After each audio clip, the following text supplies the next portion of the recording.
The Management of Grief.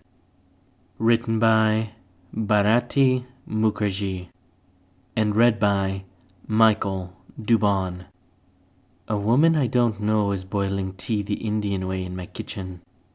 There are a lot of women I don't know in my kitchen, whispering and moving tactfully. They open doors, rummage through the pantry, and try not to ask me where things are kept. They remind me of when my sons were small, on Mother's Day, or when Vikram and I were tired, and they would make big, sloppy omelets. I would lie in bed pretending I didn't hear them.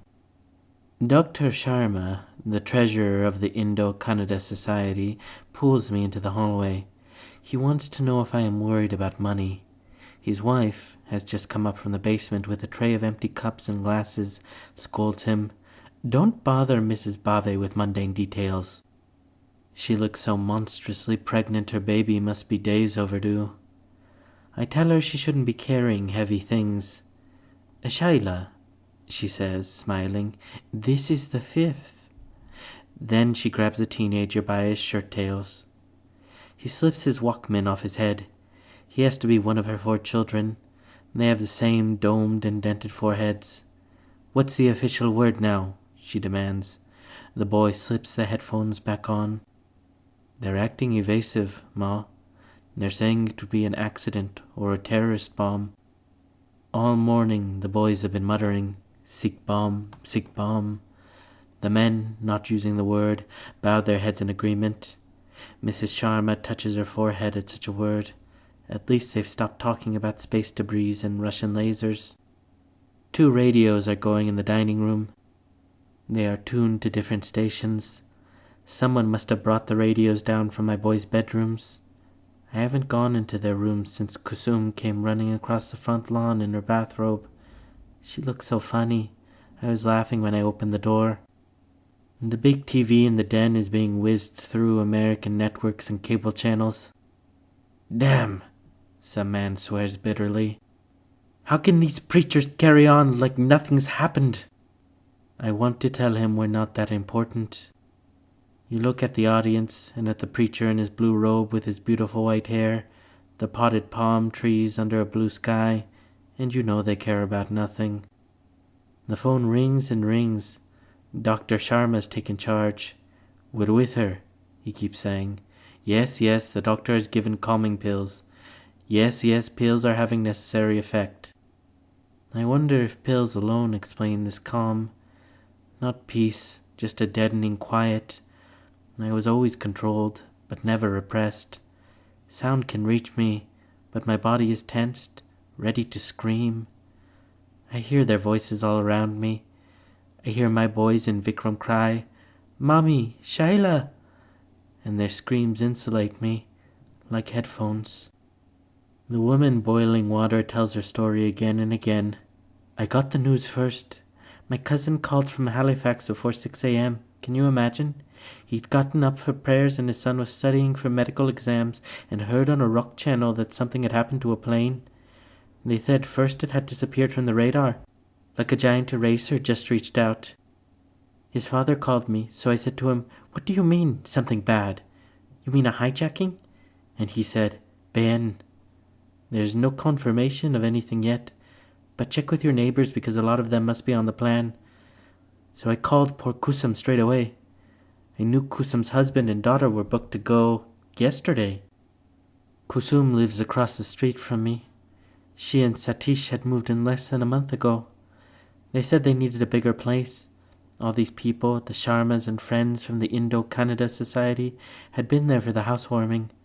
Satish and Kusum made a tandoori on their big gas grill, and even the white neighbors piled their plates high with that luridly red, charred, juicy chicken. And their younger daughter had danced, and even our boys had broken away from the Stanley Cup telecast to put in a reluctant appearance. Everyone took pictures for their albums and for the community newspaper. Another of our families had made it big in Toronto, and now I wonder how many of those happy faces are gone. Why does God give us so much if all along he intends to take it away? Kusum asks me. I nod. We sit on the carpeted stairs holding hands like children. I never once told him that I loved him, I say. I was too much the well-brought-up woman.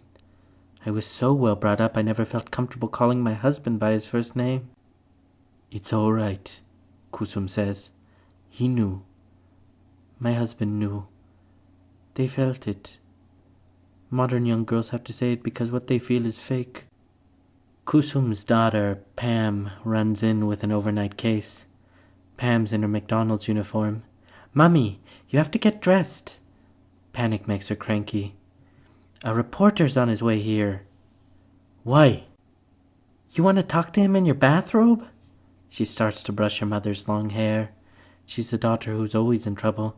She dates Canadian boys and hangs out in the mall, shopping for tight sweaters. The younger one, the goody-good one according to Pam, the one with a voice so sweet that when she sang bhajans for Ethiopian relief, even a frugal man like my husband wrote out $100 check.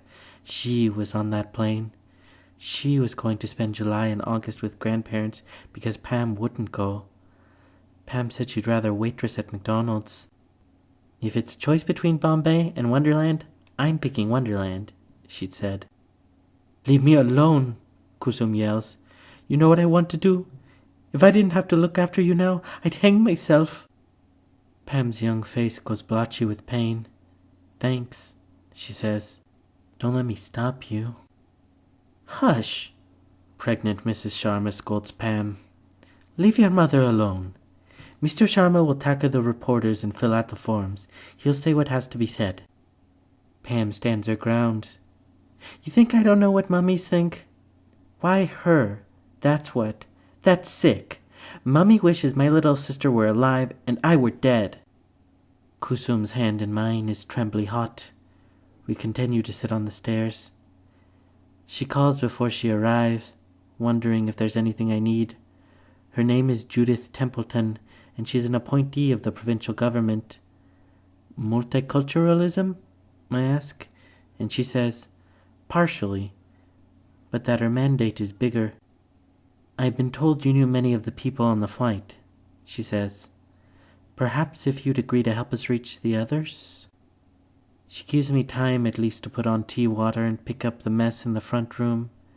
I have a few samosas from Kusum's housewarming that I could fry up, but then I thin. Why prolong this visit? Judith Templeton is much younger than she sounded. She wears a blue suit with a white blouse and a polka dot tie. Her blonde hair is cut short. Her only jewelry is pearl drop earrings. Her briefcase is new and expensive looking, a gleaming Cordovan leather. She sits with it across her lap. When she looks out the front window onto the street, her contact lenses seem to float in front of her light blue eyes. What sort of help do you want from me? I ask. She has refused the tea out of politeness, but I insist, along with some flighty stale biscuits. I have no experience, she admits.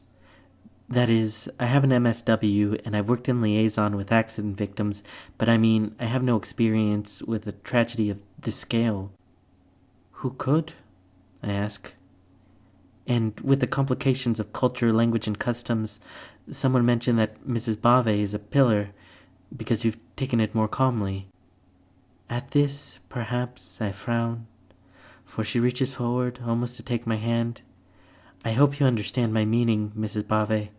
There are hundreds of people in Metro directly affected, like you, and some of them speak no English. There are some widows who've never handled money or gone on a bus, and there are old parents who still haven't eaten or gone outside their bedrooms.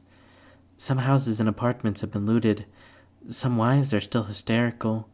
Some husbands are in shock and profound depression. We want to help, but our hands are tied in so many ways.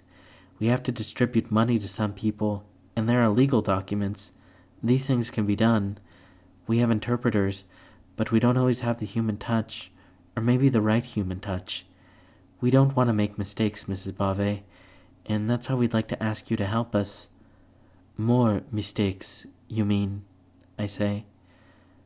Police matters are not in my hands, she answers. Nothing I can do will make any difference, I say. We must all grieve in our own way. But you are coping very well. All the people said Mrs. Bave is the strongest person of all. Perhaps if the others could see you, talk with you, it would help them. By the standards of the people you call hysterical, I am behaving very oddly and very badly, Mrs. Templeton. I want to say to her, I wish I could scream, starve, walk into Lake Ontario, jump from a bridge. They would not see me as a model. I do not see myself as a model. I am a freak. No one who has ever known me would think of me reacting this way. This terrible calm will not go away. She asks me if she may call again, after I get back from a long trip that we all must make. Of course, I say, feel free to call any time. 4 days later, I find Kusum squatting on a rock overlooking a bay in Ireland. It isn't a big rock, but it juts sharply out over the water. This is as close as we'll ever get to them. June breezes balloon out her sari and unpins her knee-length hair. She has the bewildered look of a sea creature whom the tides have stranded. It's been 100 hours since Kusum came stumbling and screaming across my lawn. Waiting around the hospital, we've heard many stories. The police, the diplomats, they tell us things thinking that we're strong, that knowledge is helpful to the grieving, and maybe it is. Some, I know, prefer ignorance or their own versions. The plane broke into two, they say. Unconsciousness was instantaneous. No one suffered. My boys must have just finished their breakfasts. They loved eating on planes. They loved the smallness of plates, knives, and forks. Last year they saved the airline salt and pepper shakers. Half an hour more, and they would have made it to Heathrow. Kusum says that we can't escape our fate. She says that all those people, our husbands, my boys, her girls with a nightingale voice, all those Hindus, Christians, Sikhs, Muslims, Parsis, and the atheists on that plane, were fated to die together off this beautiful bay. She learned this from a Swami in Toronto. I have my Valium. 6 of us relatives, 2 widows and 4 widowers, choose to spend the day today by the waters instead of sitting in a hospital room and scanning photographs of the dead. That's what they call us now, relatives. I've looked through 27 photos in 2 days. They're very kind to us. The Irish are very understanding. Sometimes understanding means freeing a tourist bus stop for a trip to the bay, so we can pretend to spy our loved ones through the glassiness of waves or in the sun-speckled cloud shapes. I could die here, too, and be content. What is out there? She's standing and flapping her hands, and for a moment I see a head shape bobbing in the waves. She's standing in the water, I on the boulder. The tide is low, and a round, black, head-sized rock has just risen from the waves. She returns, her sari dripping and ruined, and her face is a twisted remnant of hope, the way mine was 100 hours ago, still laughing, but inwardly knowing that nothing but the ultimate tragedy could bring 2 women together at 6 o'clock on a Sunday morning. I watch her face sag into blankness. That water felt warm, Shaila, she says at length. You can't, I say. We have to wait for our turn to come. I haven't eaten in 4 days, haven't brushed my teeth. I know, she says. I tell myself I have no right to grieve. They are in a better place than we are. My Swami says I should be thrilled for them. My Swami says depression is a sign of selfishness. Maybe I'm selfish. Selfishly I break away from Kusum and run, sandals slapping against stones, to the water's edge. What if my boys aren't lying pinned under the debris? What if they aren't stuck a mile below that innocent blue chop? What if, given the strong currents... Now I've ruined my sari, one of my best. Kusum has joined me, knee-deep in water that feels to me like a swimming pool. I could settle in the water, and my husband would take my hand, and the boys would sap water in my face just to see my scream. Do you remember what good swimmers my boys were, Kusum? I saw the medals, she says. One of the widowers, Dr. Ranganathan from Montreal, walks out to us, carrying his shoes in one hand. He's an electrical engineer. Someone at the hotel mentioned his work is famous around the world. Something about the place where physics and electricity come together. He has lost a huge family, something indescribable. With some good luck, Dr. Ranganathan suggests to me, a good swimmer could make it safely to some island. It is quite possible that there may be many, many microscopic islets scattered around. You're not just saying that? I tell Dr. Ranganathan about Vinod, my elder son. Last year he took diving as well. It's a parent's duty to hope, he says. It is foolish to rule out possibilities that have not been tested. I myself have not surrendered hope. Kusum is sobbing once again. Dear lady, he says, laying his free hand on her arm, and she calms down. Vinud is how old? He asks me. He's very careful, as we all are. Is, not was. 14. Yesterday he was 14. His father and uncle were going to take him down to the Taj and give him a big birthday party. I couldn't go with them because I couldn't get 2 weeks off from my stupid job in June. I process bills for a travel agent. June is a big travel month. Dr. Ranganathan whips the pockets of his suit jacket inside out. Squashed roses and darkening shades of pink float on the water. He tore the roses off creepers in somebody's garden. He didn't ask anyone if he could pluck the roses, but now there's been an article about it in the local papers. When you see an Indian person, it says, please give him or her flowers.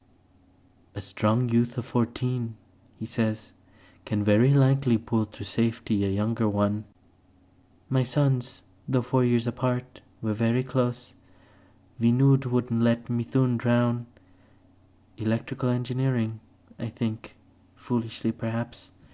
This man knows important secrets of the universe, things closed to me. Relief spins me lightheaded. No wonder my boy's photographs haven't turned up in the gallery of photos of the recovered dead. Such pretty roses, I say. My wife loved pink roses. Every Friday I had to bring a bunch home. I used to say, why? After 20-odd years of marriage, you're still needing proof positive of my love? He has identified his wife and 3 of his children, then others from Montreal, the lucky ones, intact families with no survivors. He chuckles as he wades back to the shore. Then he swings around to ask me a question. Mrs. Bave, you are wanting to throw in some roses for your loved ones? I have 2 big ones left. But I have other things to float. Vinod's pocket calculator, a half-painted Model B-52 for my Mithun. They'd want them on their island. And for my husband?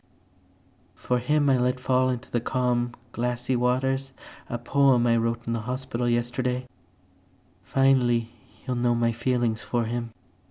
Don't tumble, the rocks are slippery, Dr. Ranganathan cautions. He holds out a hand for me to grab. Then it's time to get back on the bus. Time to rush back to our waiting posts on the hospital benches. Kusum is one of the lucky ones. The lucky ones flew here, identified and multiplicate their loved ones, then will fly to India with the bodies for proper ceremonies. Satish is one of the few males who surfaced.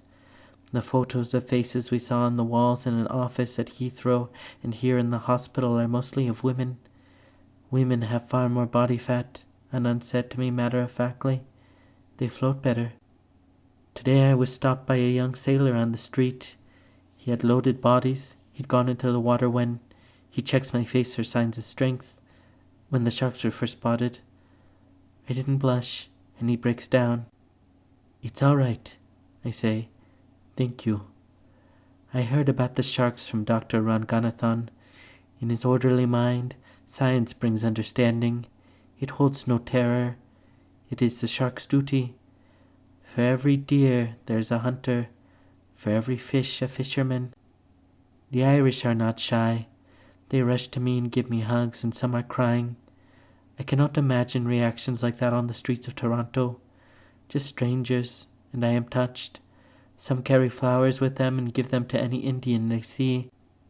After lunch, a policeman I have gotten to know quite well catches hold of me. He says he thinks he has a match for Vinod. I explain what a good swimmer Vinod is. You want me with you when you look at the photos. Dr. Ranganathan walks ahead of me into the picture gallery. In these matters, he is a scientist, and I am grateful. It is a new perspective. They have performed miracles, he says. We are indebted to them. The first day or two, the policeman showed us relatives only one picture at a time. Now they're in a hurry. They're eager to lay out the possibles and even the probables. The face on the photo is of a boy much like Vinod. The same intelligent eyes, the same thick brows dipping into a V. But this boy's features, even his cheeks, are puffier, wider, mushier. No. My gaze is pulled by other pictures. There are 5 other boys who look like Vinod. The nun assigned to console me rubs the first picture with a fingertip. When they've been in the water for a while, love, they look a little heavier. The bones under the skin are broken, they said on the first day. Try to adjust your memories. It's important. It's not him. I'm his mother. I know this one, Dr. Ranganathan cries out, and suddenly from the back of the gallery, and this one. I think he senses that I don't want to find my boys. They are the Kuti brothers. They were also from Montreal. I don't mean to be crying. On the contrary, I am ecstatic. My suitcase in the hotel is packed heavy with dry clothes for my boys. The policeman starts to cry. I'm so sorry. I'm so sorry, Mom. I really thought we had a match. With the nun ahead of us and the policeman behind, we, the unlucky ones without our children's bodies, file out of the makeshift gallery. From Ireland, most of us go on to India. Kusum and I take the same direct flight to Bombay, so I can help her clear customs quickly. But we have to argue with a man in a uniform. He has large boils on his face. The boils swell and glow with sweat as we argue with him. He wants Kusum to wait in line, and he refuses to take authority because his boss is on a tea break. But Kusum won't let her coffins out of sight, and I shan't desert her, though I know that my parents, elderly and diabetic, must be waiting in a stuffy car in the scorching lot. You bastard! I scream at the man with the popping boils. Other passengers press closer. You think we're smuggling contraband in those coffins? Once upon a time, we were well-brought-up women. We were dutiful wives who kept our heads veiled, our voices shy and sweet. In India, I become, once again, an only child of rich, ailing parents. Old friends of the family come to pay their respects. Some are Sikh, and inwardly, involuntarily, I cringe. My parents are progressive people. They do not blame communities for a few individuals. In Canada, it is a different story now. Stay longer, my mother pleads. Canada is a cold place. Why would you want to be all by yourself? I stay. 3 months pass, then another. Vikram wouldn't have wanted you to give up things, they protest. They call my husband by the name he was born with. In Toronto, he changed to Vic, so the men he worked with at his office would find his name as easy as Rod or Chris. You know the dead aren't cut off from us. My grandmother, the spoiled daughter of a rich zamindar, shaved her head with rusty razor blades when she was 16. My grandfather died of childhood diabetes when he was 19, and she saw herself as a harbinger of bad luck. My mother grew up without parents, raised indifferently by an uncle, while her true mother slept in a hut behind the main estate house and took her food with the servants. She grew up a rationalist. My parents abhor mindless mortification. The Samindar's daughter kept stubborn faith in Vedic rituals. My parents rebelled.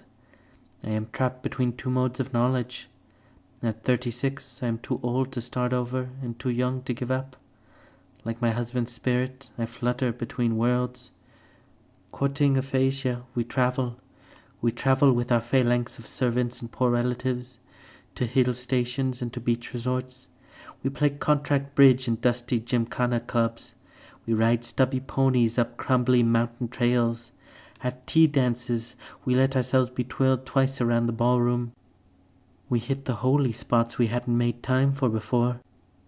In Varanasi, Kaligat, Rishikesh, Hardwar, astrologers and palmists seek me out, and for a fee offer me cosmic consolations. Already the widowers among us are being shown new bride candidates. They cannot resist the call of custom, the authority of their parents and older brothers.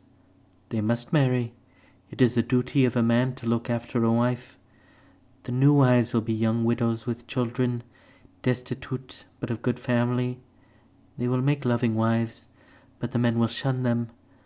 I've had calls from the men over crackling Indian telephone lines. "Save me," they say. These substantial, educated, successful men of 40. "My parents are arranging a marriage for me."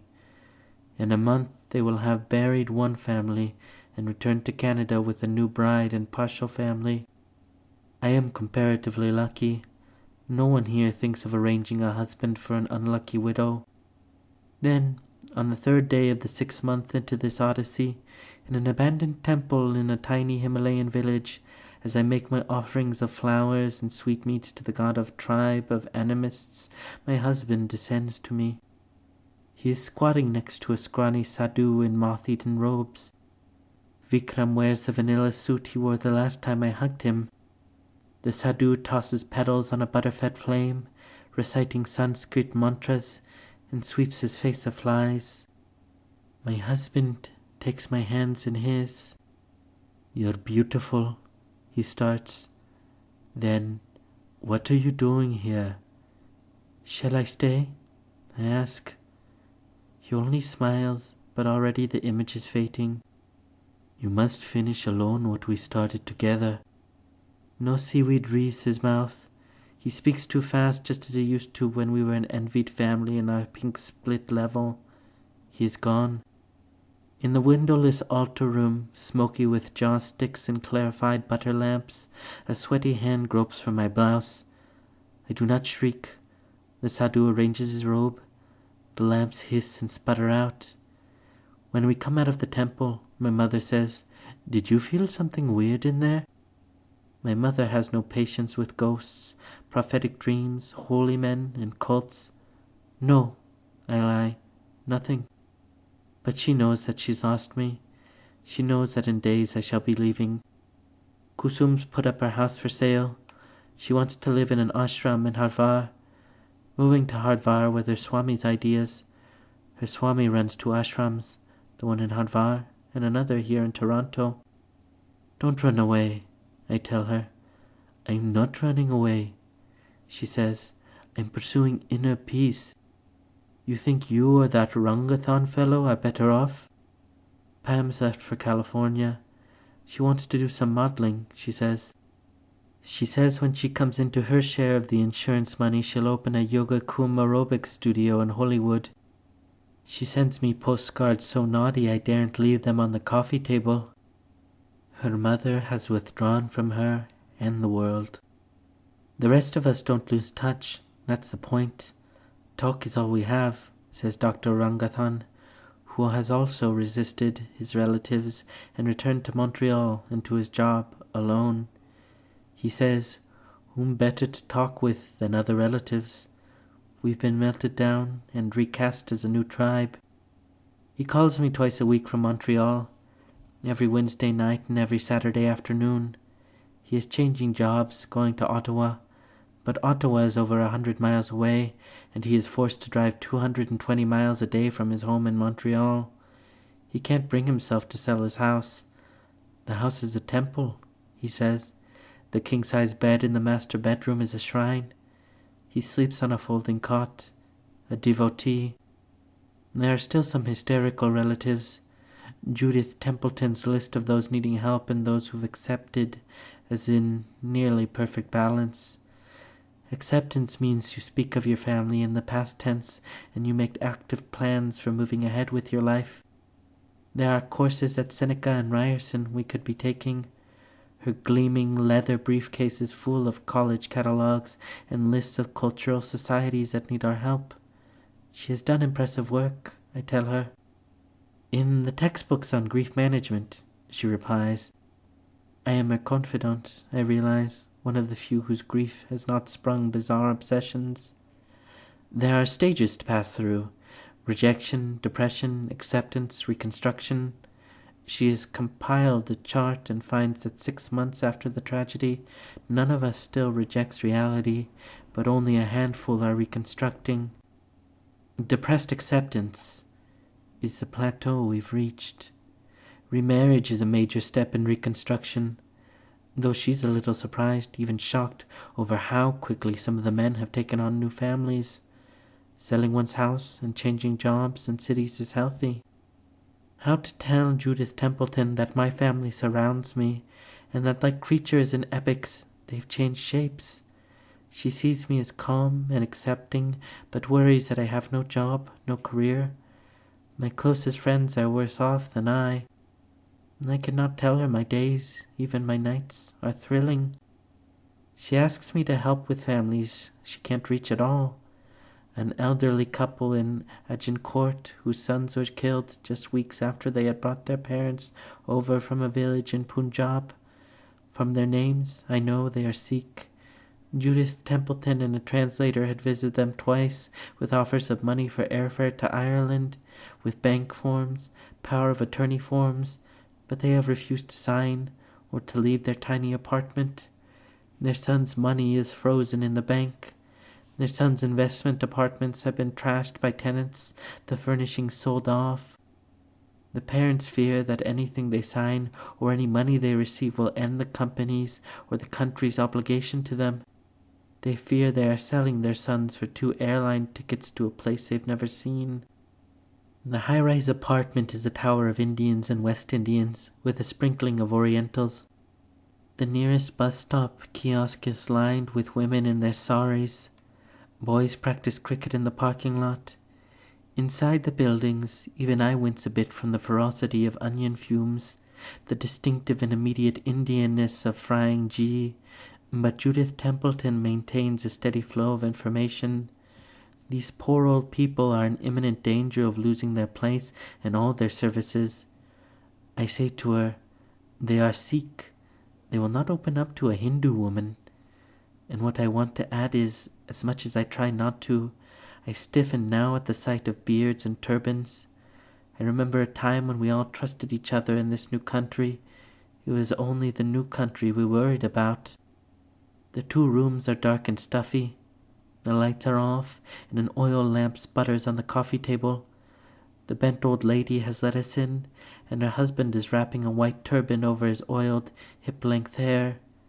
She immediately goes to the kitchen, and I hear the most familiar sound of an Indian home, tap water hitting and filling a teapot. They have not paid their utility bills, out of fear and inability to write a check. The telephone is gone. Electricity and gas and water are soon to follow. They have told Judas their sons will provide. They are good boys, and they have always earned and looked after their parents. We converse a bit in Hindi. They do not ask about the crash, and I wonder if I should bring it up. If they think I am here merely as a translator, then they may feel insulted. There are thousands of Punjabi speakers, Sikhs, in Toronto to do a better job. And so I say to the old lady, I too have lost my sons and my husband in the crash. Her eyes immediately fill with tears. The man mutters a few words which sound like a blessing. God provides and God takes away, he says. I want to say, but only men destroy and give back nothing. My boys and my husband are not coming back, I say. We have to understand that. Now the old woman responds, but who is to say? Man alone does not decide these things. To this her husband adds his agreement. Judith asks about the bank papers, the release forms. With a stroke of the pen, they will have a provincial trustee to pay their bills, invest their money, and send them a monthly pension. Do you know this woman? I ask them.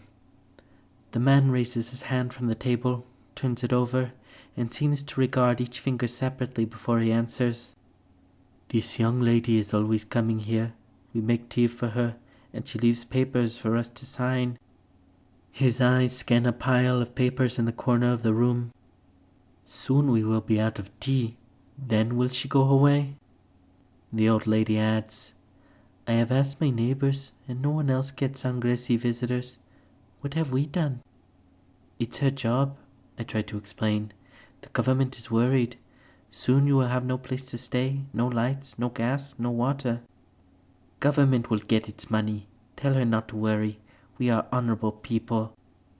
I try to explain the government wishes to give money, not take. He raises his hand. Let them take, he says. We are accustomed to that. That is no problem. We are strong people, says the wife. Tell her that. Who needs all this machinery? Demands the husband. It is unhealthy. The bright lights, the cold air on a hot day, the cold food, the 4 gas rings. God will provide, not government. When our boys return, the mother says.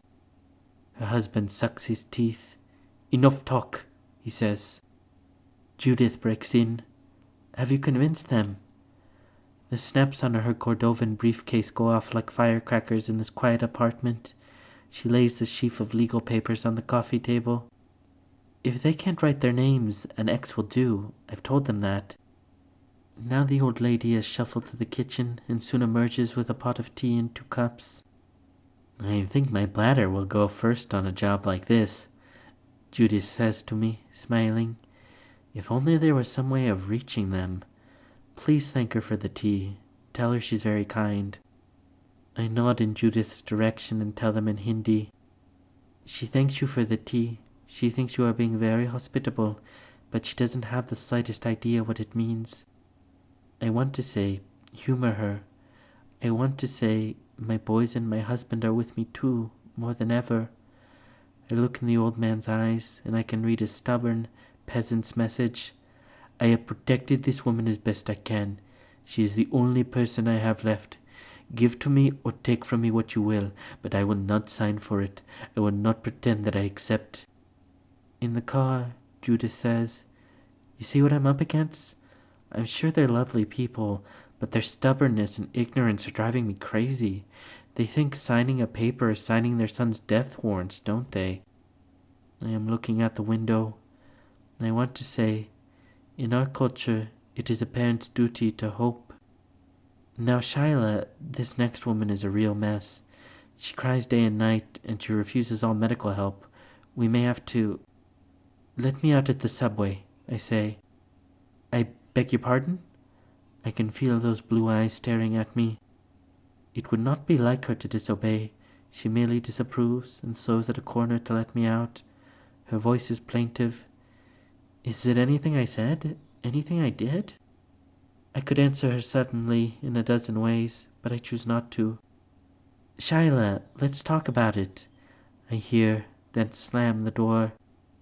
A wife and mother begins her life in a new country, and that life is cut short. Yet her husband tells her, complete what we have started.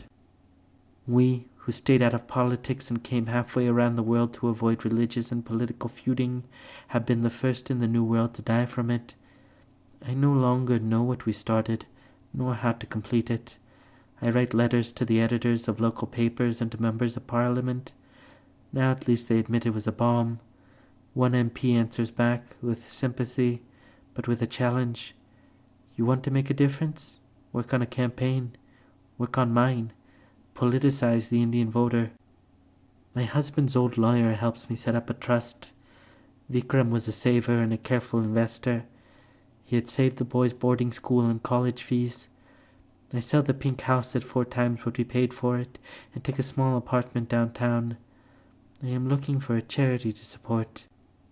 We are deep in Toronto winter, grey skies and icy pavements. I stay indoors, watching television. I have tried to assess my situation, how best to live my life, to complete what we began so many years ago. Kusum has written me from Harvard that her life is now serene. She has seen Satish and has heard her daughter sing again.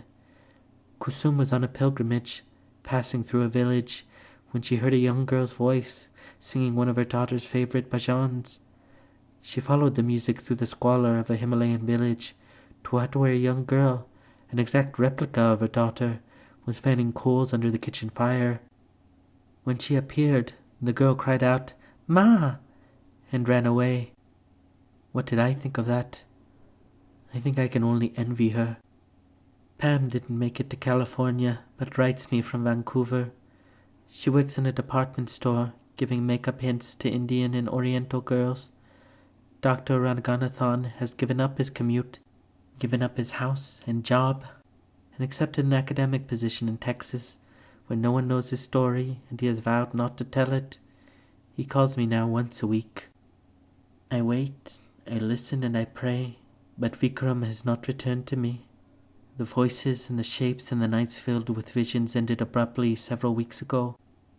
I take it as a sign.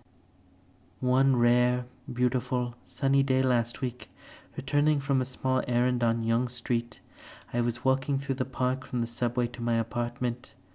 I live equidistant from the Ontario Houses of Parliament and the University of Toronto. The day was not cold, but something in the bare trees caught my attention. I looked up from the gravel into the branches and the clear blue sky beyond. I thought I heard the rustling of larger forms, and I waited a moment for voices. Nothing. "What?" I asked. Then, as I stood in the path, looking north to Queen's Park and west to the university, I heard the voices of my family one last time.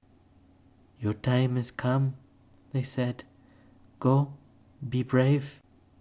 I do not know where this voyage I have begun will end. I do not know which direction I will take. I dropped the package on a park bench and started walking.